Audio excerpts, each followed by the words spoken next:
بسم اللہ الرحمن الرحیم۔ السلام علیکم محترم ناظرین۔ مذہب اسلام نے کسی شخص کے جسمانی نقص یا کمزوری کی بنا پر اس کی عزت و توقیر اور معاشرتی رتبے کو کم کرنے کی ہرگز اجازت نہیں دی، بلکہ جا بجا ایسے واقعات اور احکامات موجود ہیں جن کی بنیاد پر اللہ اور اس کے رسول صلی اللہ علیہ وسلم نے ایسے لوگوں کو دوسرے انسانوں کی نسبت زیادہ عزت بخشی ہے۔ حضرت انس رضی اللہ تعالیٰ عنہ سے روایت ہے کہ مسجد نبوی میں حضور نبی کریم صلی اللہ علیہ وسلم صحابہ کرام کے پاس بیٹھے کچھ اہم موضوعات پر گفتگو فرما رہے تھے کہ پھٹے پرانے کپڑوں میں ملبوس ایک بڑھیا مجمع کے آخر میں کھڑے ہو کر کچھ کہنا چاہ رہی تھی۔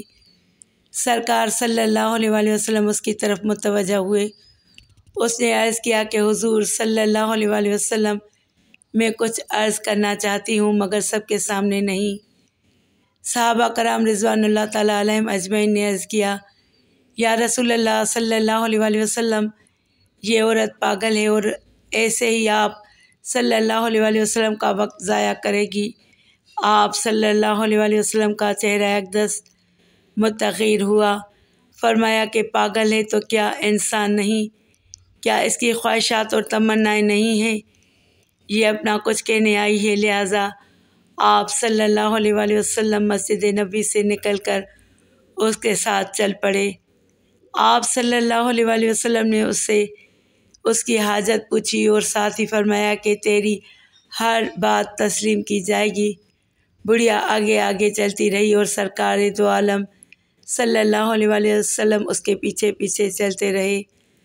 حضرت انس رضی اللہ تعالیٰ عنہ فرماتے ہیں کہ ہم 4-5 صحابی ہو لیے، حضور صلی اللہ علیہ وسلم کو ساتھ لے کر وہ آپ صلی اللہ علیہ وسلم کو ایک کھلے میدان میں لے گئی اور لے جا کے کہنے لگی، آپ میری بیٹھ کے بات سنیں۔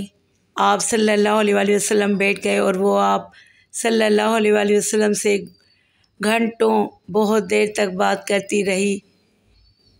حضرت انس رضی اللہ تعالیٰ عنہ فرماتے ہیں کہ ہمیں بہت غصہ آ رہا تھا کہ اتنی دھوپ ہے اور یہ پاگل عورت حضور پاک صلی اللہ علیہ وسلم کا قیمتی وقت ضائع کر رہی ہے۔ آخر جب وہ عورت چلی گئی تو حضرت انس رضی اللہ تعالیٰ عنہ فرماتے ہیں کہ ہم نے حضور پاک صلی اللہ علیہ وسلم سے پوچھا کہ یا رسول اللہ صلی اللہ علیہ وسلم، یہ تو پاگل عورت ہے اور جس کے ساتھ بھی بات کرتی ہے تو اس کی جان نہیں چھوڑتی، اور آپ صلی اللہ علیہ وسلم کا نازک بدن اور کارہائے نبوت کی اہم ذمہ داری، حضور آپ ایسی ویسی عورتوں کی باتیں کیوں سنتے ہیں؟ تو حضور پاک صلی اللہ علیہ وسلم نے فرمایا کہ اگر اس کی باتیں میں بھی نہ سنوں تو کون سنے گا؟ معذور افراد کس طرح کی توجہ اور معاشرتی مقام کے حقدار ہیں، اس کا اندازہ حضرت عمر فاروق رضی اللہ تعالیٰ عنہ کے طرز عمل سے بھی لگایا جا سکتا ہے۔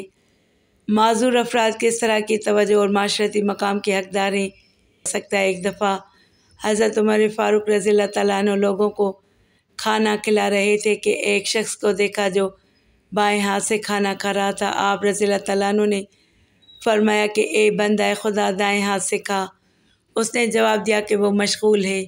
آپ آگے بڑھ گئے، جب دوبارہ گزرے تو پھر وہی فرمایا اور اس شخص نے پھر وہی جواب دیا۔ جب تیسری بار آپ رضی اللہ تعالیٰ عنہ نے اس کو ٹوکا تو اس نے جواب دیا کہ موتا کی لڑائی میں میرا دایاں ہاتھ کٹ گیا تھا۔ یہ سن کر آپ رضی اللہ تعالیٰ عنہ رونے لگے اور پاس بیٹھ کر اس سے پوچھنے لگے کہ تمہارے کپڑے کون دھوتا ہے اور تمہارے دیگر ضروریات کیسے پوری ہوتی ہیں؟ تفصیلات معلوم ہونے پر آپ رضی اللہ تعالیٰ عنہ نے اس کے لیے ایک ملازم لگوا دیا، اسے ایک سواری دلوائی اور دیگر ضروریات زندگی بھی دلوائیں۔ ایک مقام پر حضرت عمر رضی اللہ تعالیٰ عنہ کا گزر ہوا، دیکھا کہ ایک ایسا بوڑھا سائل بھیک مانگ رہا تھا جس کی بصارت زائل ہو چکی تھی۔ آپ رضی اللہ تعالیٰ عنہ نے پوچھا، تم اہل کتاب کے کس گروہ سے ہو؟ اس نے کہا، یہودی۔ آپ رضی اللہ تعالیٰ عنہ نے اس سے پوچھا، تمہیں کس چیز نے بھیک مانگنے پر مجبور کیا ہے؟ اس نے جواب دیا، میں بڑھاپے، ضرورت مندی اور جزیہ کی وجہ سے بھیک مانگ رہا ہوں۔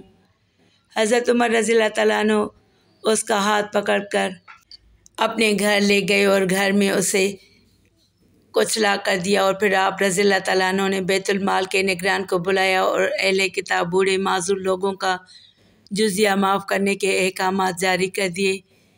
مدینہ کے اطراف میں ایک نابینا بڑھیا تھی۔ حضرت عمر فاروق رضی اللہ تعالیٰ عنہ روزانہ صبح اس کی جھونپڑی میں جا کر اس کے لیے پانی اور دیگر ضروری خدمات انجام دیتے تھے۔